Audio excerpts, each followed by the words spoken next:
wrecking the economy on purpose. We can see that in the Dow Jones Industrial Average, and we can see the tanking of our GDP in the past week. So there's no one that he is fooling except the people who he's been fooling all along.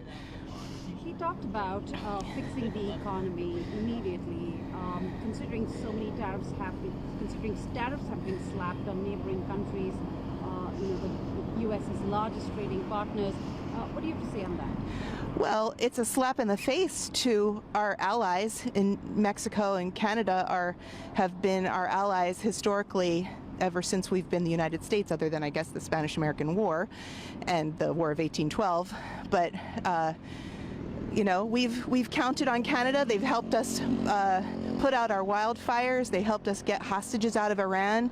They've historically helped us so much, and they don't deserve this treatment, and neither does Mexico. He's hurting Mexico, he's hurting Canada, and he's hurting the United States. Canada's about to cut off power to northern states that are along the border, and that's not helping them, and they're in their rights to do that, because what should they do? We're trying to find a peaceful way to counteract his totalitarian moves. To maintain decorum, a congressman was asked to leave the floor. How do you react to that? I think that sounds like the reaction of a weak man who can't stand to have truth spoken to him. If he were a powerful person and a person with real authority, he would not be able to, he wouldn't feel threatened by someone making jokes or yelling objections to what he's saying. My name is Brian Berenker, and what stood out with me in the speech is how he's really exposing the corruption and how he's fighting for a better country and trying to fix the economy. And also I like how he's been diplomatic and trying to cut funding so taxpayers won't be wasting a lot of money. He began his speech by saying America is back. Do you really believe so, that America is back? I believe so. I believe so in many ways. I think in culture, and I think we're back. We're America again. We're not the anti-America governments that we had in trying to promote their own agenda that promoted indoctrination and all these things. He's signing a lot of legislations, and Donald Trump is the only president in the history of the United States on signing more legislations in less than 2 months than any president in the history of the United States. So that's an accomplishment. He also talked about there are just two genders, male and female. How do you respond to that? I think that's biologically speaking, that's good, because that's the way it's supposed to be. There's only two genders, there's male and female, and I believe life starts at conception.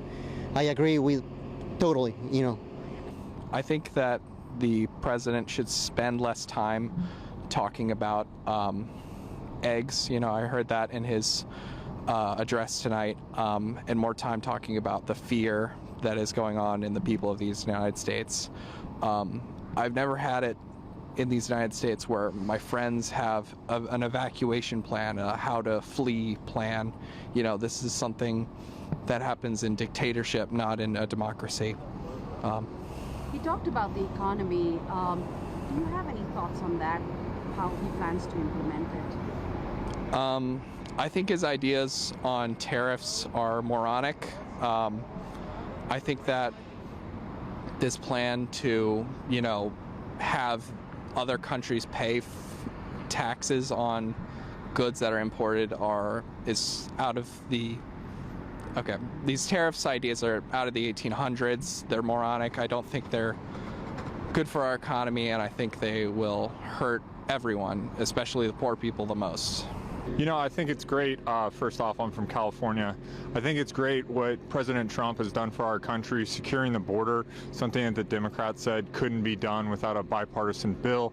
President Trump came in and did it immediately, making America safe again for men, women, children.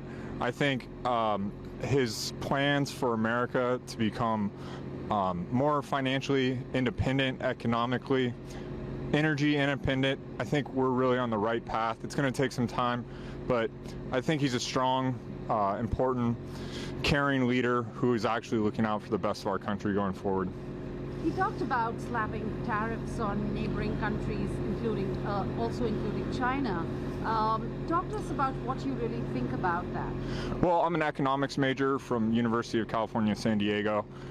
What the American people need to realize is that tariffs, especially in China, are imposed upon all of our goods, and in India, they actually lower inflation, and it's more about balancing what's going on between our countries and making a fair, level playing field for everyone. So it's going to be difficult for a lot of people to understand, but Canada especially tariffs us our agricultural goods, milk, eggs, extremely high. So it's only fair and right for the American people to have reciprocal trade. And I think in the end, it's going to end up for the best of America.